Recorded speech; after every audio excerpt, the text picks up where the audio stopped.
Hello दोस्तों साथियों, एक बार फिर से स्वागत है आपके अपनी YouTube channel vertex study life में। आशा करते हैं आप सब स्वस्थ होंगे, मस्त होंगे और अपनी पढ़ाई कर रहे होंगे। साथियों, क्लास 10 में आप साइंस पढ़ रहे थे और साइंस में एक क्वेश्चन बार बार पूछा गया है पिछले साल कि ऊष्माक्षेपी तथा ऊष्माशोषी अभिक्रिया क्या है। हम उस पर चर्चा करने वाले हैं।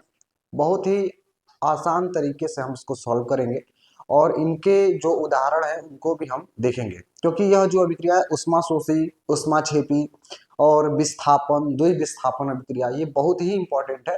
तो उसको हम यहाँ पे देखने वाले हैं।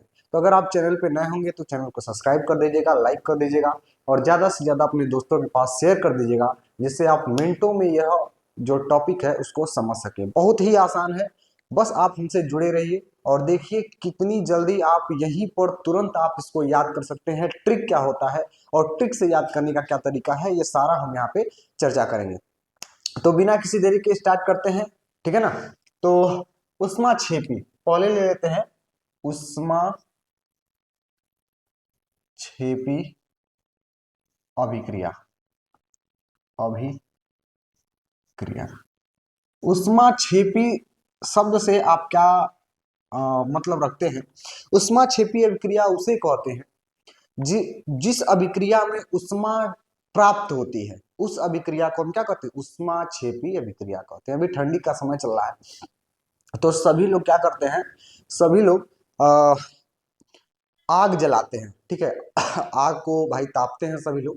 तो उसमें क्या होता है कि जब हम आग के पास बैठते हैं तो ऑक्सीजन से क्रिया करता है जब लकड़ी, और उसको आग जलाई जाती है तो उसमें से उष्मा निकलती है, ठीक है। तो वहां पर जो भी अभिक्रिया हो रही है वो है ऊष्माक्षेपी अभिक्रिया, ठीक है ना।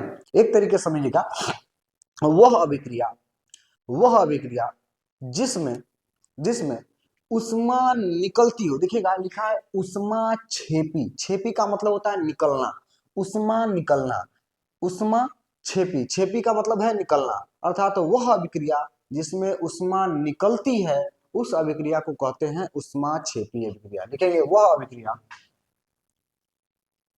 वह अभिक्रिया जिसमें जिसमें उष्मा उष्मा निकलती हो, निकलती हो उसे उसे उष्माक्षेपी अभिक्रिया अभिक्रिया कहते हैं। बहुत ही आसान है, ऐसे याद रखिएगा। उष्मा शब्द है, उष्मा, और इसके साथ है छेपी, ठीक है। उष्मा तो भाई उष्मा को उष्मा ही कहते हैं, हीट, ठीक है ना। और छेपी का मतलब होता है निकलना, निकलना।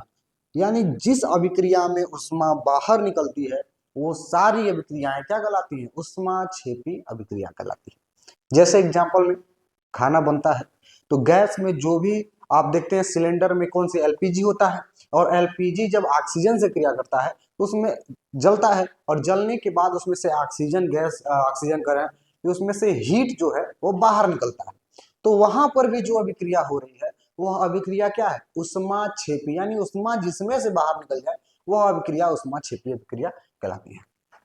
उदाहरण देखेंगे भाई इसका। उदाहरण उदाहरण क्या है, तो जब कार्बन की, देखिएगा कार्बन है, कार्बन, और इसकी क्रिया जब ऑक्सीजन से कराई जाती है, ठीक है ना।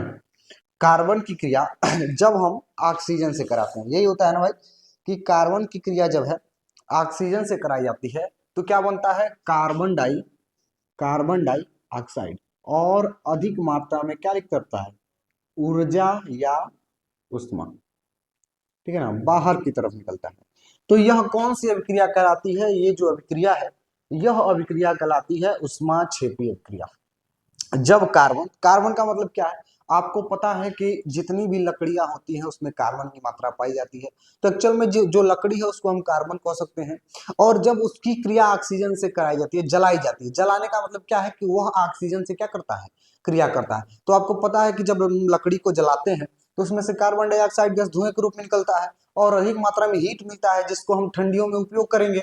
तो यह जो अभिक्रिया हो रही है लकड़ी के दहन की अभिक्रिया, इसी तरह से लकड़ी के जलने की जो अभिक्रिया है वह कहलाती है ऊष्माक्षेपी अभिक्रिया। इसका स्टेटमेंट भी आप लिख दीजिएगा, जब जब कार्बन की अभिक्रिया, कार्बन की अभिक्रिया किससे कराते हैं, अभिक्रिया ऑक्सीजन से कराई जाती है, ऑक्सीजन से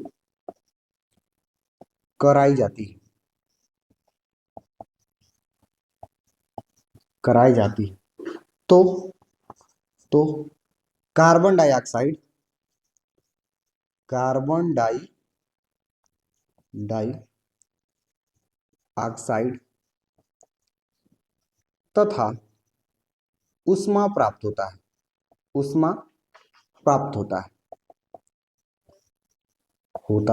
बहुत ही आसान एग्जाम्पल है, इसलिए मैं आसान एग्जाम्पल आपके सामने लेकर आया हूं, क्योंकि आप इसको ऐसे ही याद रखेंगे। कभी आपसे मान लीजिए इस बार पूछा गया था कि ऊष्माक्षेपी या ऊष्माशोषी अभिक्रिया से क्या समझते हैं, और अगली बार पूछ दे कि ऊष्माक्षेपी अभिक्रिया का उदाहरण बताइए, तो आप सीधे याद रखिएगा लकड़ी जो जल रही है, लकड़ी के जलने की जो क्रिया होती है वो ऊष्माक्षेपी होती है, उसमें से ऊष्मा निकलता है। जैसे आपके सामने है कार्बन और ऑक्सीजन क्रिया करता है तो कार्बन डाइऑक्साइड और ऊर्जा का क्या करता है, निर्माण करता है। तो ये था ऊष्माक्षेपी अभिक्रिया। दूसरा है ऊष्माशोषी अभिक्रिया, तो हम इसको मिटाते हैं और मिटाने के बाद आपको ऊष्माशोषी अभिक्रिया के बारे में समझाते हैं। तो अगली अभिक्रिया है ऊष्माशोषी अभिक्रिया। देखिएगा इसमें क्या होगा, ऊष्माक्षेपी के बारे में आप समझ गए कि ऊष्माक्षेपी अभिक्रिया उसे कहेंगे जिसमें ऊष्मा जो होगी वह बाहर निकले। छेपी का मतलब होता है बाहर निकलना। ठीक इसका अपोजिट ऊष्माशोषी, शोषी का मतलब होता है कि वह ऊर्जा ऊष्मा क्या करता है, ग्रहण करता है। ऊष्मा जब ग्रहण करेगा तो उस अभिक्रिया को कहेंगे ऊष्माशोषी अभिक्रिया। क्या बोलेंगे, ऊष्माशोषी अभिक्रिया। देखिए लिखा गया है कि वह अभिक्रिया जिसमें ऊर्जा की आवश्यकता होती है उस अभिक्रिया को ऊष्माशोषी अभिक्रिया करते हैं, अर्थात उसको पूरा होने के लिए ऊष्मा की क्या होती है, आवश्यकता होती है। जैसे जैसे देखिएगा नाइट्रिक ऑक्साइड है, ठीक है ना, नाइट्रिक ऑक्साइड है, और इसको अगर देखिएगा यहाँ पे nitric oxide NO, nitric oxide, इसको जब हम ऊर्जा देते हैं, गर्म करते हैं, देखिएगा इसको हमको ऊर्जा देना पड़ रहा है, और जब इसको गर्म कर रहे हैं या फिर ऊर्जा दे रहे हैं तब यह N2 और O2 में क्या हो रहा है, टूट रहा है। तो इस अभिक्रिया को क्या होते हैं, ऊष्माशोषी अभिक्रिया। अर्थात ऊष्माक्षेपी में ऊष्मा निकल रहा था और इसमें हमको ऊर्जा ऊष्मा खुद देना पड़ रहा है, ठीक है ना। तो ऐसी अभिक्रिया को कहते हैं ऊष्माशोषी अभिक्रिया, कि वह अभिक्रिया जिसमें ऊर्जा क्या करे, वह ग्रहण करे। ये एग्जाम्पल है, लिखेंगे nitric oxide, nitric oxide, oxide को ऊष्मा देने पर, ऊष्मा देने पर नाइट्रोजन, नाइट्रोजन तथा ऑक्सीजन, ऑक्सीजन में टूट जाता है, टूट जाता है। ये दो एग्जाम्पल है, बहुत ही आसान है, 2-2 नंबर के क्वेश्चन थे, और आप 10 में हैं तो आपको 4 नंबर का प्रश्न पूछा जाएगा। और ये जो प्रश्न था वो 4 नंबर का था, 2 नंबर ऊष्माक्षेपी पे मिलेगा और 2 नंबर ऊष्माशोषी मिलेगा, और उसमें भी 1 नंबर आपको उदाहरण में मिलेगा और 1 नंबर परिभाषा में मिलेगा, ठीक है ना। तो इतना पर्याप्त है आपके लिए। इसके बाद से अगली जो वीडियो है हमारी वह होने वाली है विस्थापन अभिक्रिया और द्वि विस्थापन अभिक्रिया। बहुत ही महत्वपूर्ण है, बहुत ही इंपॉर्टेंट है आपके लिए। तो अगर चैनल पे नए होंगे तो चैनल को सब्सक्राइब कर दीजिएगा और लाइक कर दीजिएगा। मिलते हैं अगली वीडियो में, तब तक के लिए जय हिंद, जय भारत।